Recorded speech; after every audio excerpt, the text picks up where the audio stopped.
Hello, I'm half here. Don't mind me. How are you doing today?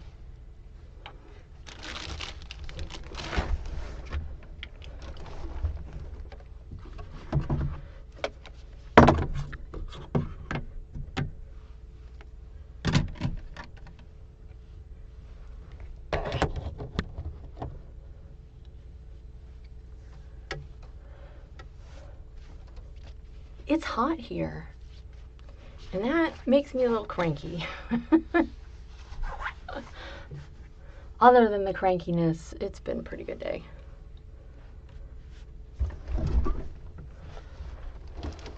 All right.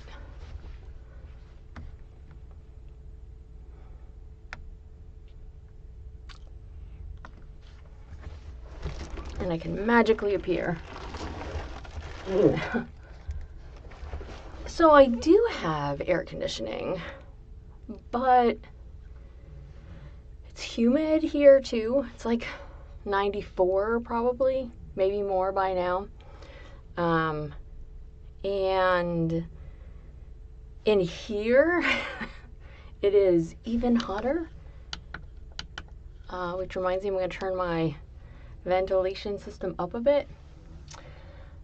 So I do not know what temperature it gets to in this little box, but like I have multiple ice packs under my feet, behind my back. Like I would not survive. And by the end of this, oh, and I have a big glass of ice water too. So, but I would not survive if this were, if I did not have the ice. It would just be a absolute no-go. So,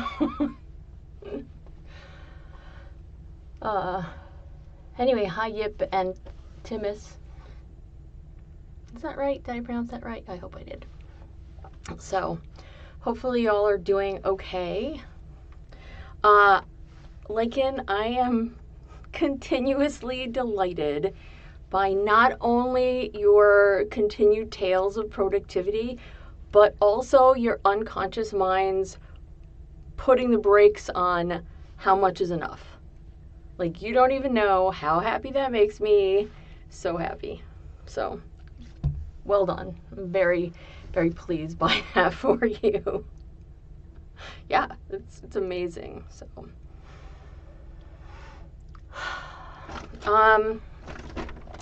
So what's going on with me other than not quite dying in the heat? There's been a group that I joined. I joined them sometime last year. And so it's a group of hypnotists, a group of content creators specifically. And we put out a video with all our voices. So we all did like a short little, I think we all did a minute clip, right? And we put that out earlier this year. So now we're all working on another one. Well, we're not all, and it's not like they're forcing us to do anything. We're just working on it as we can. And I think that that's a lot of fun, but I've been so not only busy, which is a horrible thing. I'm trying to be less busy, but on the times that I'm not busy, I'm like exhausted mentally. I'm trying to very hard to not be mentally exhausted, but some days it works better than others. So anyway, we're working on another one, and this one is, I think we're just going to call it The Virus, and we'll see what happens with that.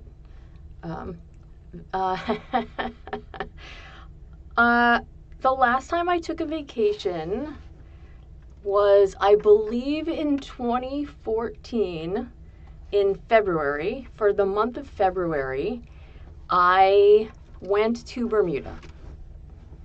And I actually worked while I was there.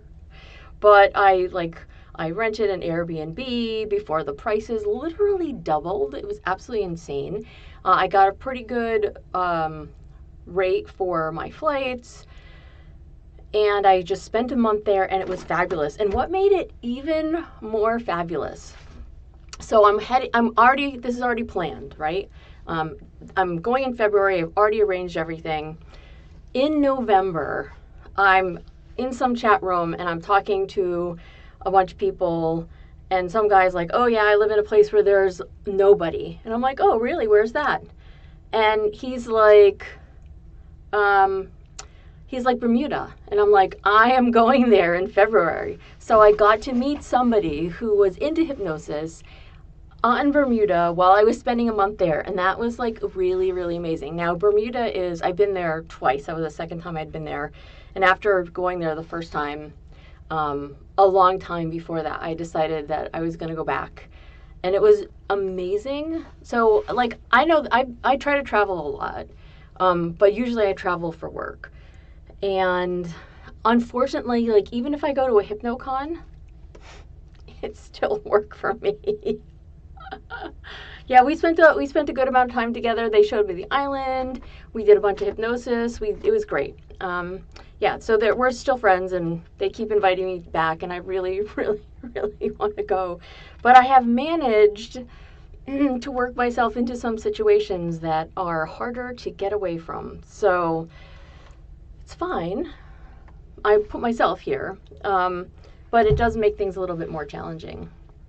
But I'm hoping I get to go back to Bermuda one of these days, or somewhere else on vacation. Like just to go on vacation would be very, very nice. But that's really the last one that I would call a vacation that I took. So like sometimes I go somewhere for an event or something like that, but it's almost always work. Almost always. So all right. So we're working on this virusy thing. This virus collective project. This time it's going to be done a little bit differently. I have read that New Zealand is awesome, and I would also, that's on my list. I have never been to that part of the world. The closest I've gotten is probably, I don't know, like San Diego. That's not very close. I've been to like parts of Europe and the US, Canada, Mexico, some of the Caribbean, those places. But yeah, I would definitely like to do some more traveling. Haven't made it happen yet. I would like to do hypnosis anywhere I went. Like, that sounds like a fun idea. But, and I can do that with, I can still do hypnosis and still have it be like vacation-y. But yeah, so viruses. And I started to work on this finally. It took me a long time to get to the point where I was like working on it because I was just decompressing. You did not miss it, Cormac. Thank you for being here, and everyone else who's here. Yeah, so I did not start working on it until like this week. I have a person that I meet with weekly, and we are here to encourage each other, right? Like we are here to basically say, this is what I'm working on, this is what I need help with, this is what I need reminders on. And so mine last week and maybe this week is how much it's doing hypnosis every single day. So some kind of hypnosis thing. So I've been writing this over the last few days, which has been good. It's coming along. I don't usually write a lot of scripts, but there is some information that we are all trying to include in our files. So that's what I'm working on. And I think that's pretty good. That's a lot of fun. So, if you had one kind of topic that you like, or theme that you like for hypnophiles, what would those be? Like, you already know that I love amnesia stuff. I love when people forget something so that they can remember it later, or I love when people get brainwashed because I like the idea that there's an end goal in mind. And on that note, if you are going to be brainwashed to do something, what would that thing be? Be as specific as you can. And so, like, this one is, like I said, it's, a virus, It's the idea that you catch this thing by listening. You catch it by listening, and then you don't even know you have it, right?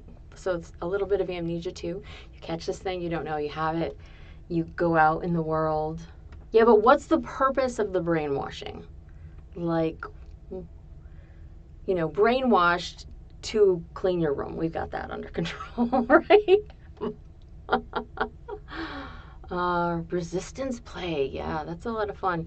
So, fun fact, a long time ago, I was working on a series of files. There was going to be 12 of them. And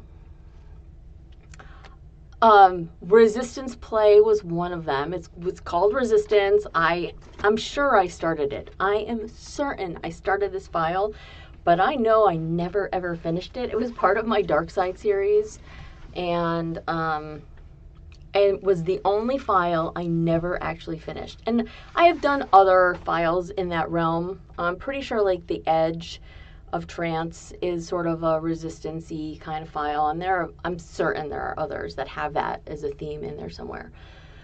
I like the idea when people think they are resisting,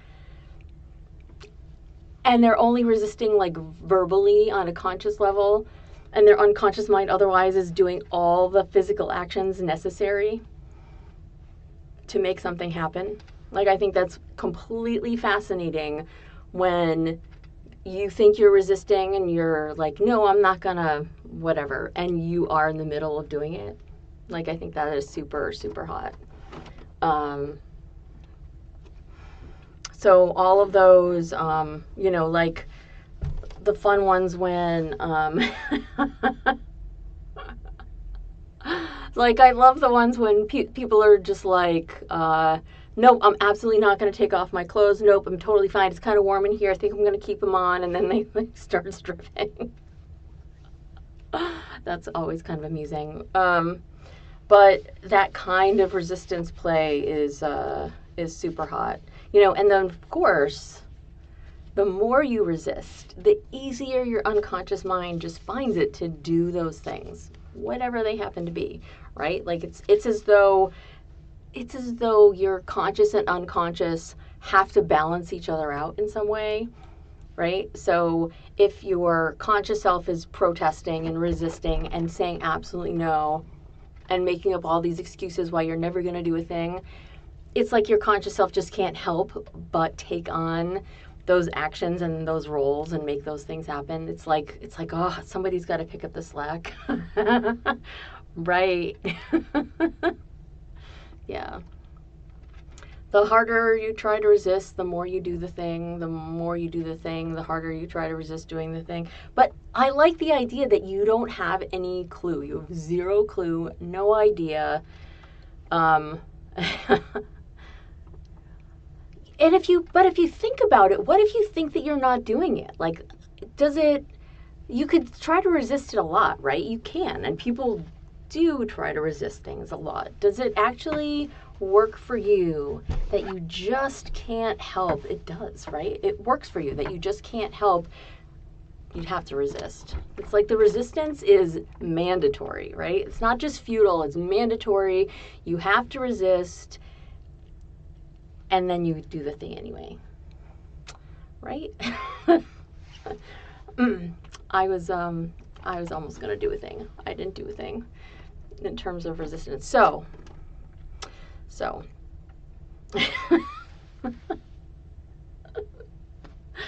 you know what? I realized that I cleaned out this a little while ago, right?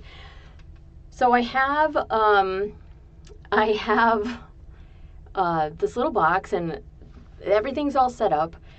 There's a problem with my setup here somehow, somewhere, and I am blaming Microsoft, because every time there is an update, and I've tried desperately hard to have 0 updates on the machine. It's not usually on most of the time, or it is on all the time, but I'm never doing anything with it. Like the monitor and the keyboard shut off if I'm not using it, again, because it gets hot in here at this time of year. So I have this problem with this setup where Microsoft does an update and it shuts everything down, and then nothing starts up again properly. Yeah, you won't go into trance. So in order to make everything work on Sundays when I come to do this, I have to unplug everything from the computer, from the back of it. I have to unplug the computer from the wall.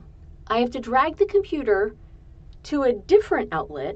An extension cord will not work. Plug it in at that other outlet, restart it, and then drag it back. And once it's done there, like I can turn it off and I drag it back to this one.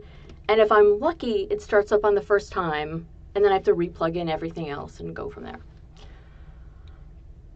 And I'm just expressing my frustration because if anybody knows how to turn off Windows Microsoft updates, like literally just say no to them.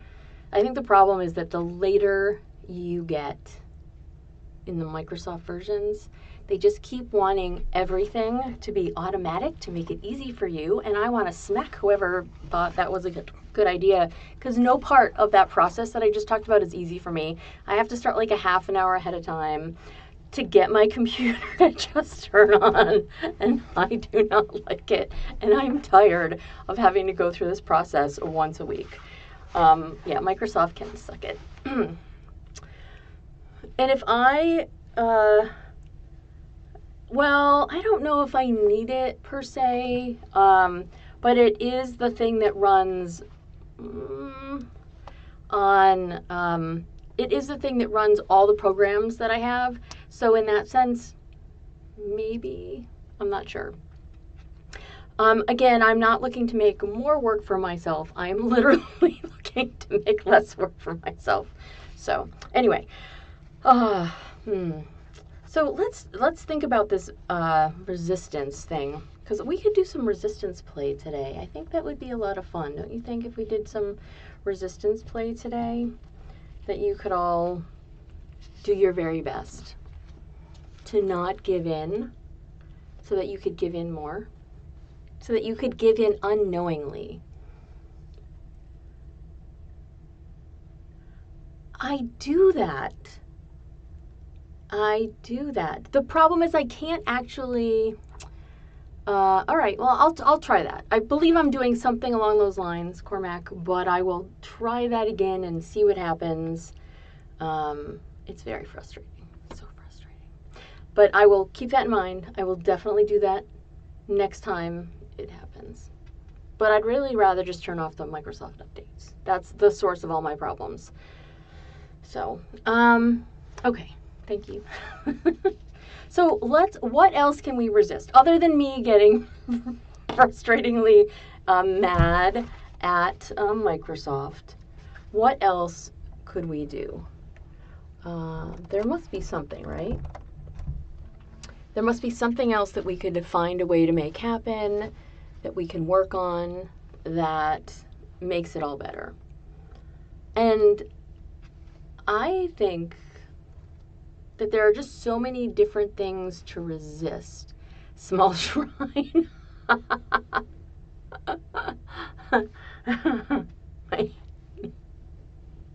Yeah, all these things, all of them. If you could fly, would you want to fly? So sometimes I have conversations about what kind of animal would you want to be. What if you could merge a couple of animals, you know, you get some sort of Griffin situation going on, what would you be?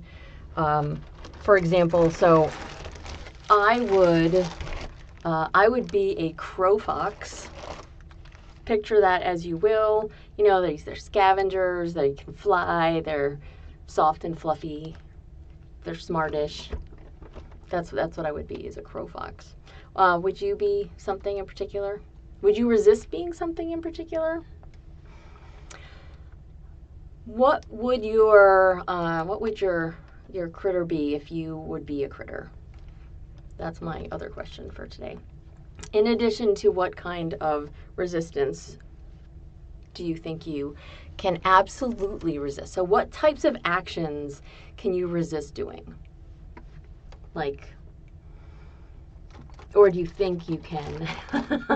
I am absolutely shocked, like, and I had no idea a werewolf would be your top. If you want to be a superhero, that would be pretty cool, right? If I was going to be a superhero, I would be, I would probably have some sort of teleportation and invisibility going on. Rawr. That sounds pretty cool.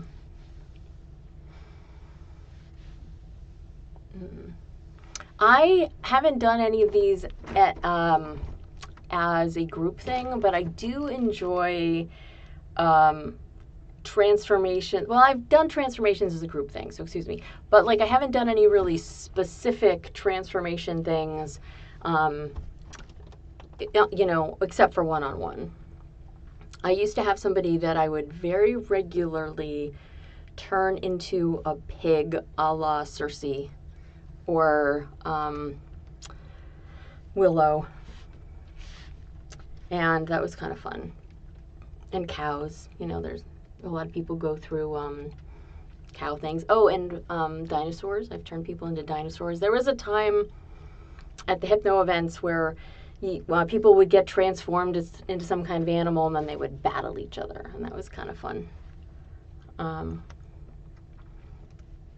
So that's kind of fun. All right, resistance. Yeah, the dinosaur was fun. There are definitely people that still have triggers that could allow them to turn into, you know, say a raptor at a moment's notice if it was safe and appropriate for them to do that sort of thing, which I think is pretty cool.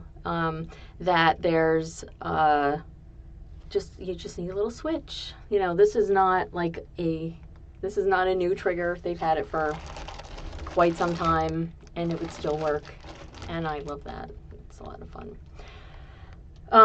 But you know, like, it's more fun if you have another raptor to do things with than to just like be a curious raptor and like wonder what the heck the microwave is and why you can see the reflection, and don't headbutt that thing, please, dear God, no. So so we're gonna resist. So how about whatever it is that you find yourself resisting, whatever it is that you resist, whether that's going into trance, whether that's going into trance, whether that's doing something specific, it simply makes you more and more obedient. Yeah.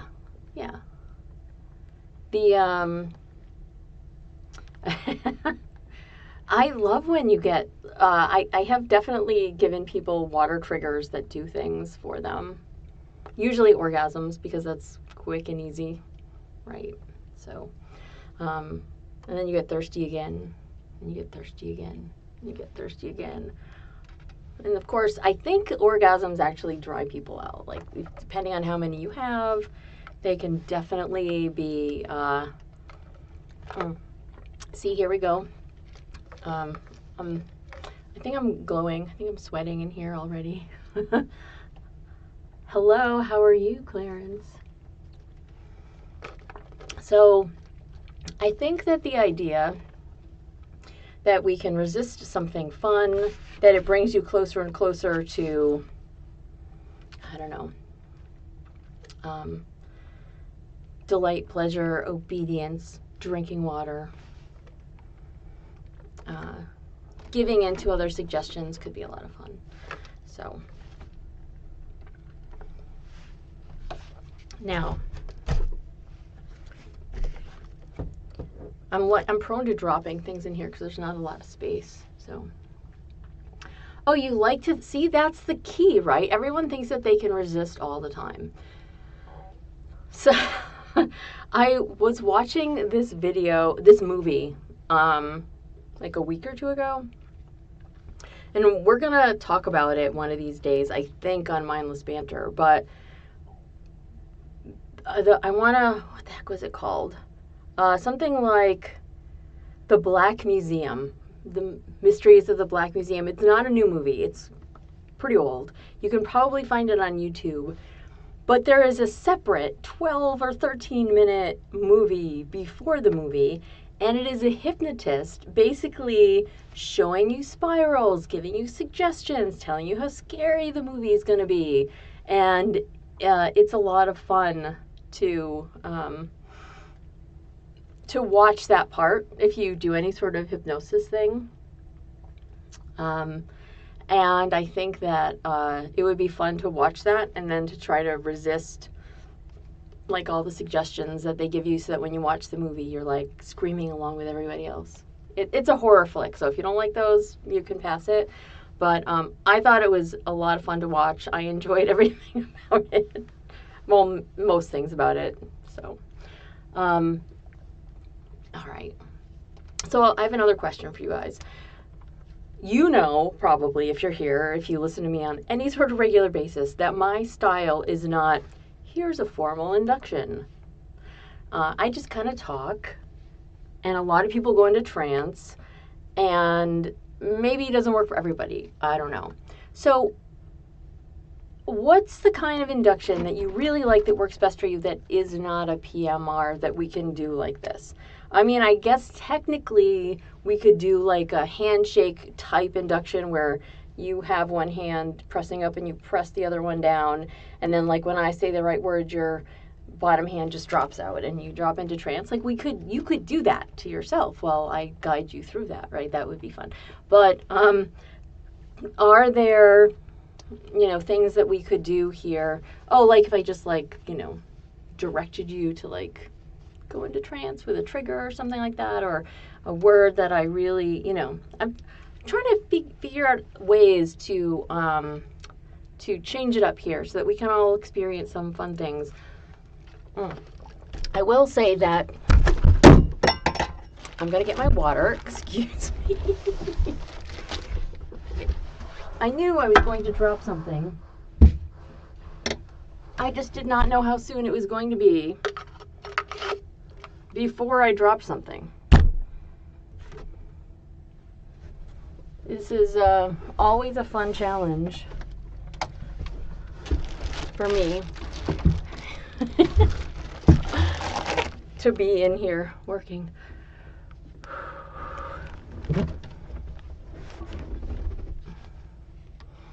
Yeah, the butterfly is pretty good.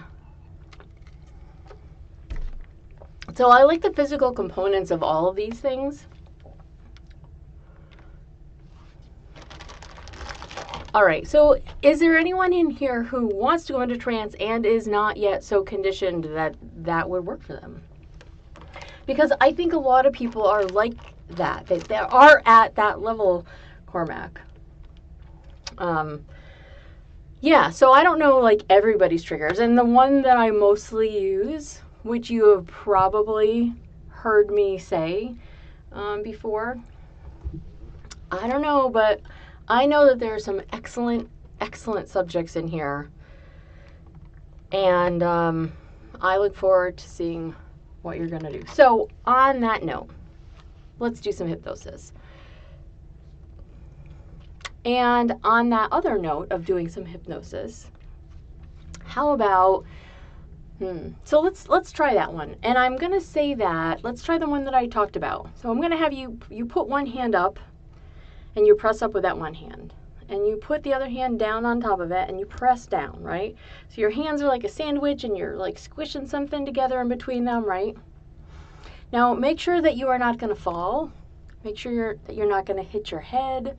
Make sure that there is nothing dangerous in front of you while you do that, right? So you're pushing up and down at the same time. So in just a second, I'm going to suggest that you find yourself dropping deeply into trance. The moment you do that, you can imagine maybe that my hand was also underneath yours pushing you up, and that my hand pulls down, and then your hand pulls down, and then this hand drops. And when that happens, you can find that you just go easily and quickly into a deep sleep. And just let yourself drop. And as you find that you let yourself drop down deeply, you let your hand drop down. You might, like I did, let your head drop down. You can allow yourself to go more and more deeply into trance. And you can feel how good it is to let that state just hit you like that, overwhelm you, and overtake you. And it feels really good to let that happen. It feels so incredibly right for your unconscious mind to simply know that you're in this place where your brain shuts down, drops you down, deeper into trance, down more and more and more. And as you find yourself in that state, your unconscious mind right now is definitely giving in. Your unconscious mind is definitely giving in because it knows that giving in feels fun. And I'm going to keep encouraging your unconscious mind to keep giving in more and more. As you listen to the sound of my voice, as you find yourself thinking about how fun it is to go deeply into trance, your unconscious mind just gives in. We've talked about giving in the past. Your unconscious mind loves to give in. But let's give your conscious self the thought, the idea, that it, on some level, when it's safe and appropriate to do so, likes to resist. And your unconscious mind likes to give in, but your unconscious self is joined by your body. Your body likes to give in too. So your body, your unconscious mind, they like to give in, and they like to give in together.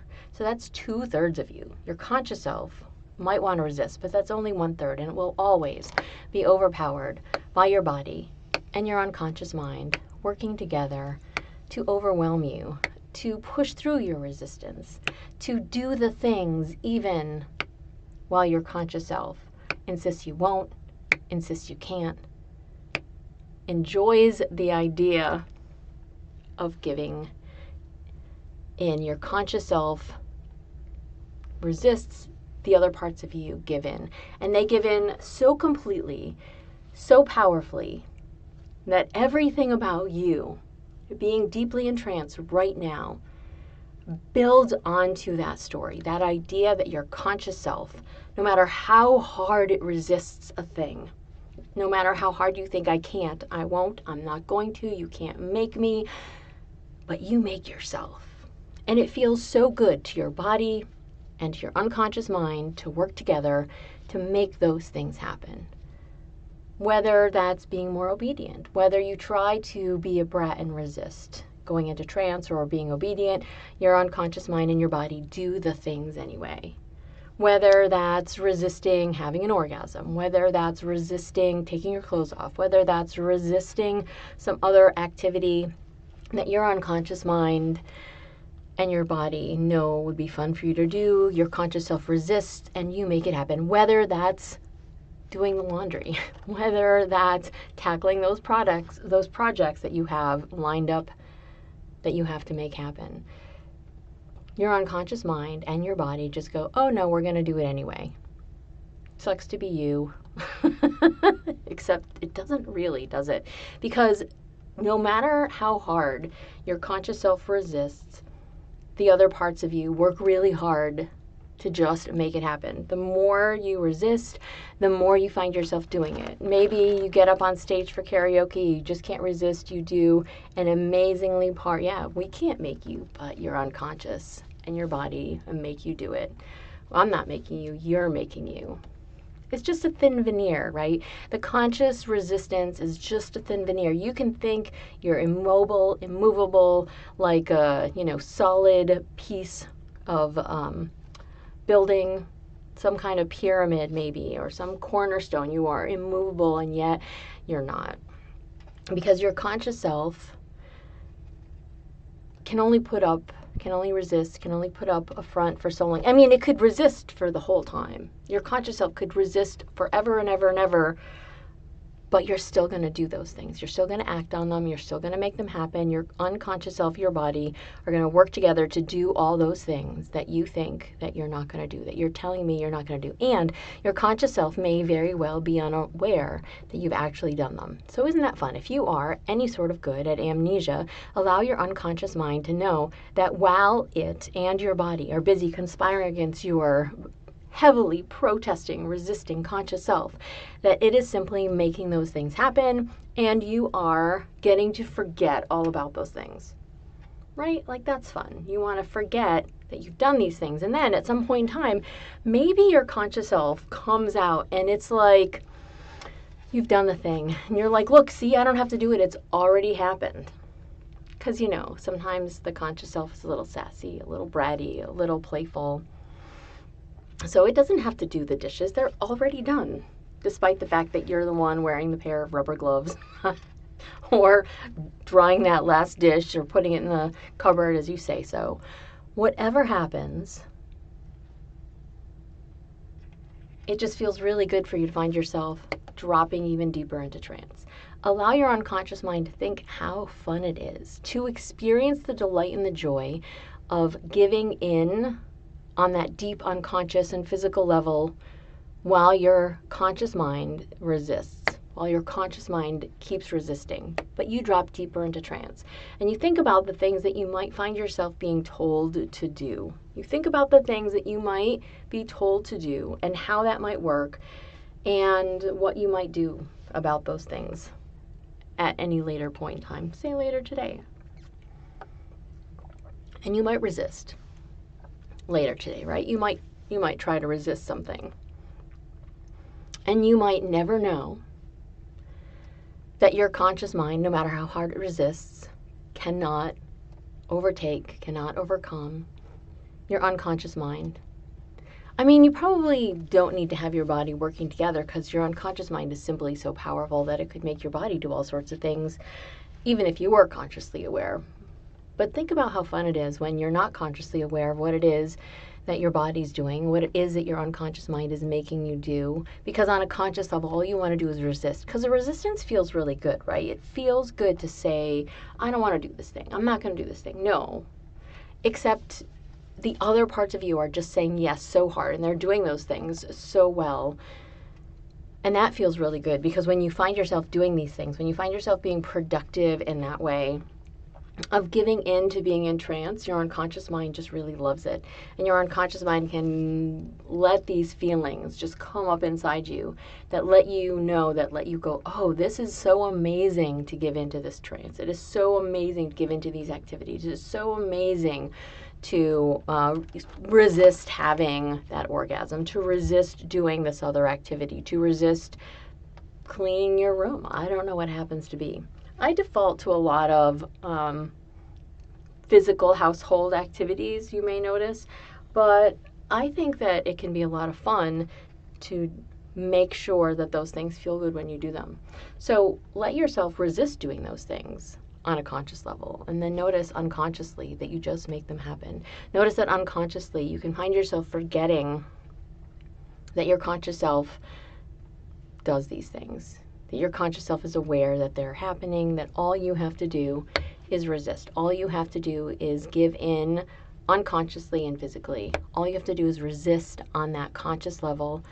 Wouldn't that be funny if the things that you found yourself trying to resist, you know, deliberately but playfully, there are things that have to get done, that you find yourself resisting them just so that you can feel how good it is to get them done, just so you can feel that sense of inevitability of knowing that no matter how hard you resist and in which ways you try to resist, that you can't really.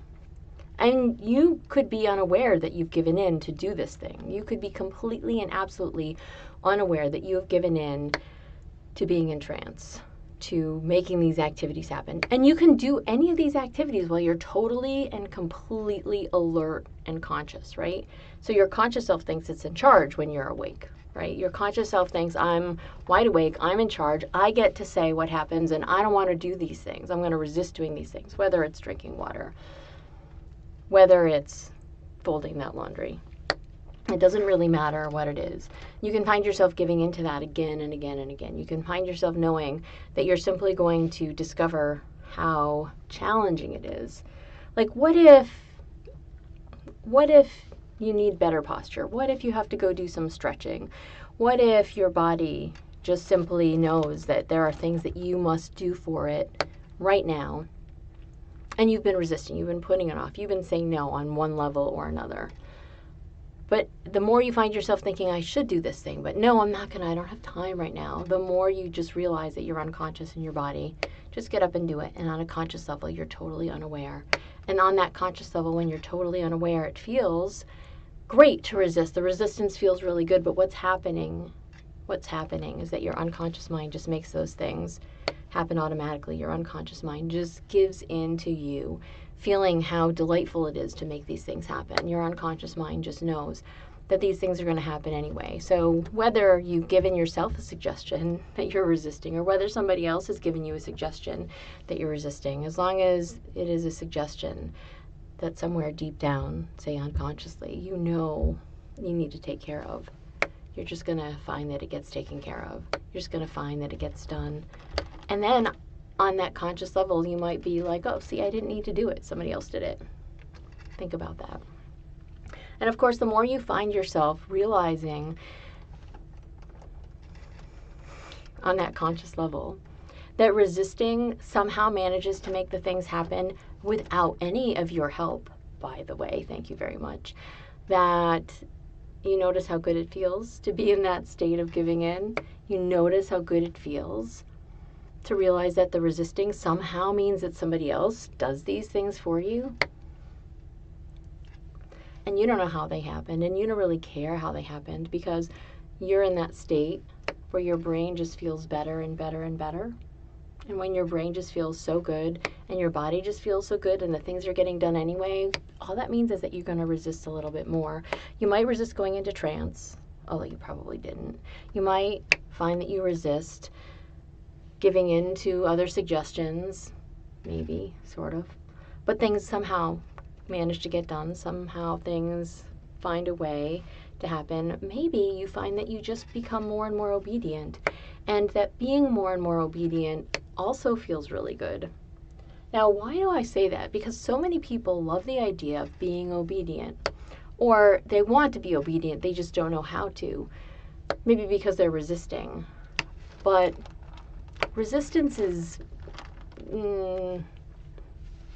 that type of thing that your unconscious mind doesn't care about. It doesn't care what your conscious self thinks. It doesn't care that your conscious self wants to resist. It doesn't care that your conscious self finds resistance irresistible and must do it over and over and over again, because your unconscious mind and your body just work together to make it happen. Your unconscious self just makes it happen. Your unconscious self just makes those things happen. And the more your unconscious self makes those things happen, the better it makes you feel. Your conscious self feels really good for resisting. It's like you feel like you're standing up for yourself. It feels really great to stand up for yourself, right? Yeah, no one can make you do those things you don't want to do, except you make yourself do those things. And you don't even know that you're doing them.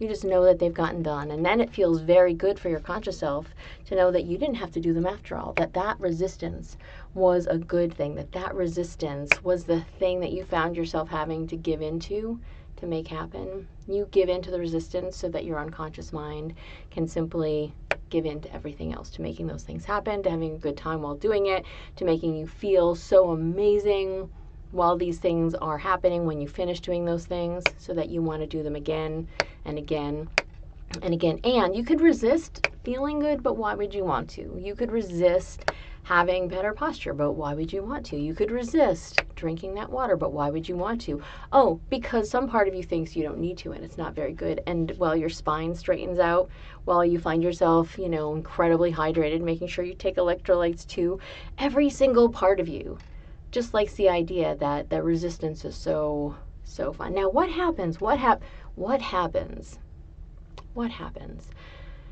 if your conscious self becomes aware that you can no longer resist a thing? Like, what if it is drinking something or eating something? What if you literally think, I'm so thirsty, I have to give in and take a sip of that water? What happens when you, on a conscious level, are aware that you are making a thing happen? Because it could go either way, right? Like, I'm sure there are some things that you would much rather, on a conscious level, be completely unaware that you've done and just be like, oh, it's already done, I don't have to worry about it, I don't have to do it. But there are some things, like eating that thing, maybe your veggies, or drinking that water, or getting that exercise. What happens when you find yourself actually making those things happen, and your conscious self realizes that your resistance has been overridden? Like, you might still be protesting, but you realize that, oh my God, I'm doing this thing. Why can't I stop doing this thing? Why am I being so obedient and doing this thing even while my mouth is all sassy and I am refusing verbally to do the thing, but every other part of me is participating? What does that do for your brain to know that you tried to resist and you keep sort of resisting, but you aren't actually resisting? You're being such a good hypnotoy and giving in obediently and making these things happen. What then? What happens then when your unconscious mind just knows that it feels so much better to be in that place? Do you stop resisting or do you keep going? Do you double down on how hard you find yourself giving in? That's right. Yes, compliance is so hot, right? So let your unconscious mind hold on to how good it feels to comply. Let your unconscious mind hold on to how good it feels the more you give in to responding to all these suggestions. Let your unconscious mind just appreciate how amazing it feels for you physically and mentally to both resist and to give in at the same time. To consciously become aware that you have tried to resist, that you are actively resisting, but you're doing a very, very bad job at it. And that might feel even better. It is a great day to comply and obey. So your unconscious mind, though, already knows that. Your unconscious self already knows that today is a great mind to comply and obey, even if your conscious self thinks that today is a great day to resist. So hold on to those thoughts. Let them settle in real hard to your brain. Let your unconscious mind enjoy what that's like to give in. Enjoy what that's like to make the things happen. Enjoy what it's like to resist and obey, to resist and comply, all at the same time. Think about which part of you gets the most out of doing that. Like, does your conscious self feel really empowered because you did not give in? Does your conscious self feel some other way, maybe really submissive if you realize that even though you were trying to resist, you did it anyway? Does your unconscious mind just feel so freaking powerful and fantastic knowing that you can get all of these things done anyway? And that being obedient in those ways is its own thrill and its own kind of turn on and its own excitement. So hold on to those thoughts. On the count of 10, find yourself coming up all the way, wide awake, feeling better and better, allowing your unconscious mind to think about what else you could make happen while you try to resist making those things happen. 1, 2, 3, 4, 5, 6, 7, 8. Taking in a nice deep breath. 9. Opening up your eyes and moving around a little bit. And 10.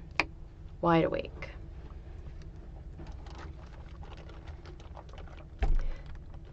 And say hello when you're back.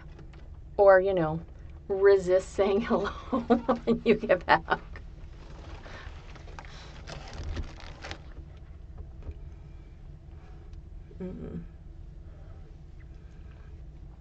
How did that hand drop work for you guys? I think it's fun to let your body use those.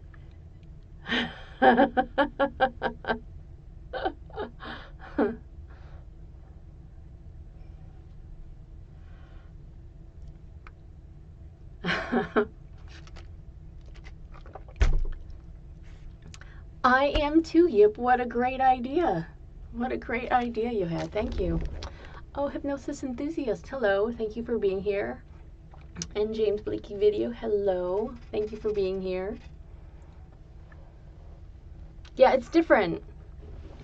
But, there's no reason you can't do physical stuff. And physical droppings, like when you're wide awake and you go into trance in person and somebody else is like helping you literally drop into trance with your hand or your body or whatever, like they have a profound impact, especially on people who, oh, sorry about that. I would have taken your risks into consideration had I known. So I guess we could, I wonder if there's another way to make it happen without it being challenging for you. But for a lot of people, that physical drop is like super helpful. That's how those shock inductions, when you see like a lot of people doing street hypnosis, usually that's the thing. Like they capture that moment where there's that like that physical drop sensation when they like pull your arms, which I still think is iffy, and you really wouldn't want to do that. You know, I'm gonna say that if you want to experience these things in person, that I think you should go to hypnosis conventions. My favorite one right now is Charmed. I really like it. It's one of the biggest ones there. There's a lot of different people. There's a lot of different classes. There's a lot of stuff you can do. They have a pretty good chat room that lets you meet people ahead of time, or their Discord server rather. And I think that those kinds of physical inductions are just so fun to do. They really help people to like, so, right, because hypnosis isn't sleep. Sorry, I have a lot of thoughts going on in my head, and I'm like basically talking to myself about this while I'm talking to you guys. So there's a lot of different things that I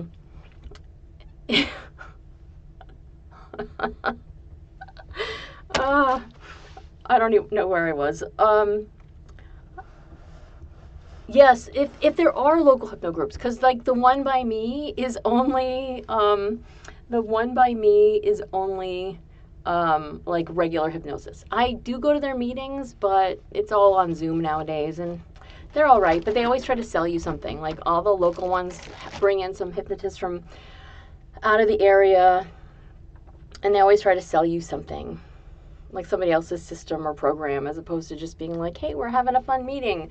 Here's a thing. Let's just practice this on each other. There's no practice, but I definitely think that it's great to go to in-person events. I have a good time with them.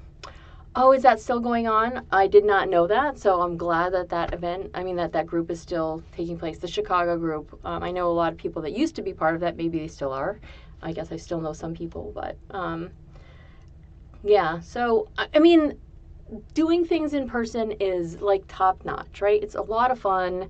You can have a good time with it. You can experience things that you cannot experience in the same way online.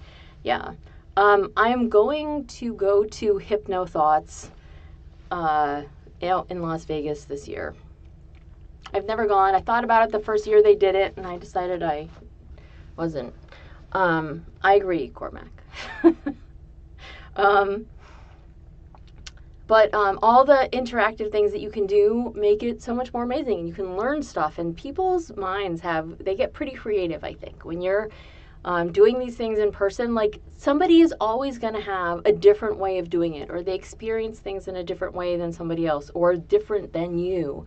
And I think it's really great to experience those things and make them happen. I miss the Boston group. That's where I started out. I did a lot of trance there over the years. I loved that group. I'm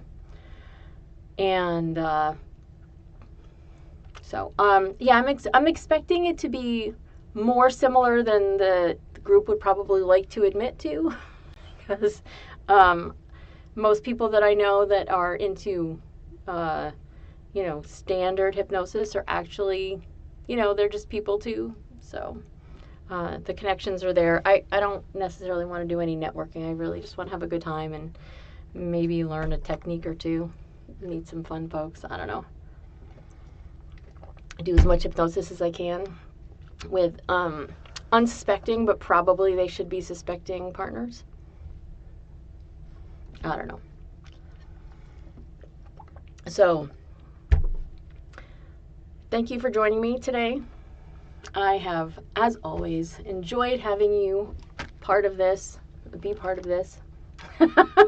I know, I was like, well, how, if you're doing things consensually, how unsuspecting can they actually be?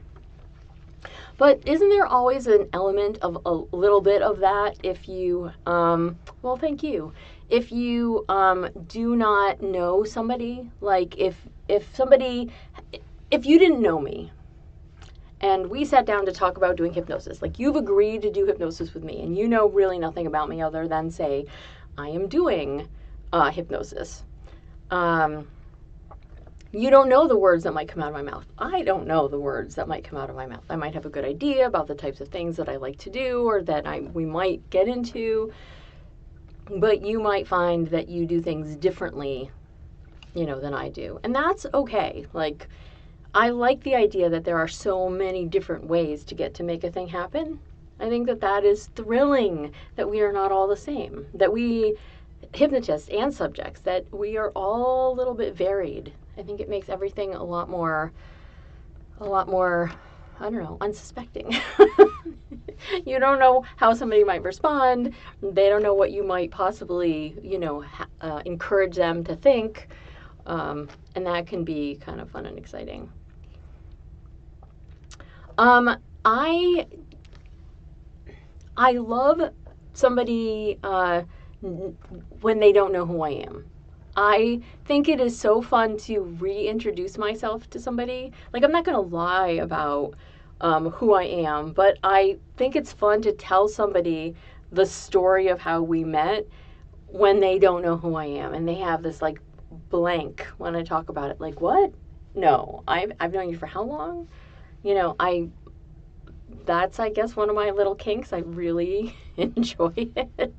But I don't do that with a lot of people. I feel like I only do that with people that I know fairly well, that are good subjects, that are open to that thought and that idea.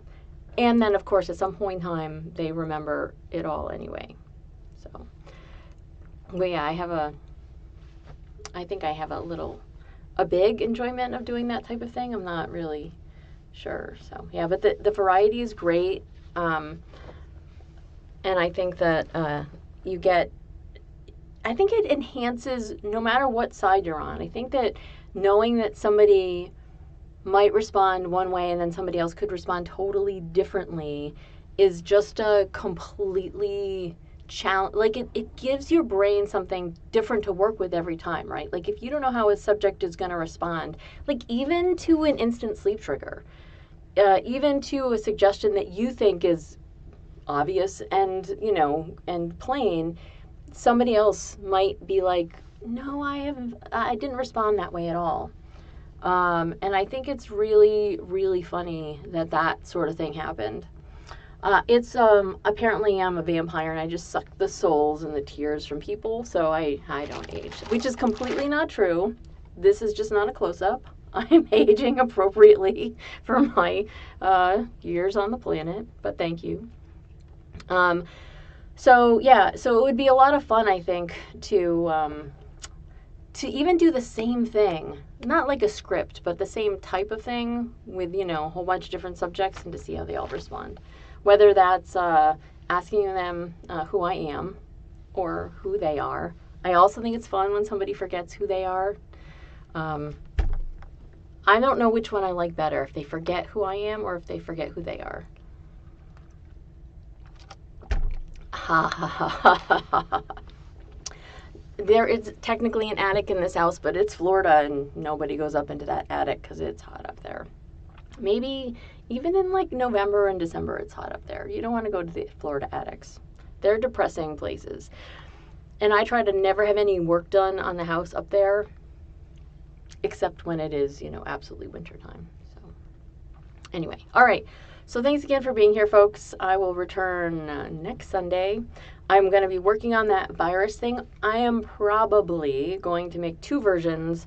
One, a version that I share with everybody, and then a version that is going to be a little more in-depth and for patrons and subscribers. And I might I'll probably put it on here as some kind of video. You already know probably that I have no video editing ability or skill whatsoever. So I will just probably put like a spiral you can look at and put that up there for subscribers. Thank you very much if you are one. And I appreciate you being here. You know where to find me if you have any questions or comments. So thank you very much. And I hope the rest of your day goes wonderfully. Please resist all you possibly can. Thank you, each and every one of you, for your contributions and for being here and for participating. I really love it. And I hope you have a great day. Bye.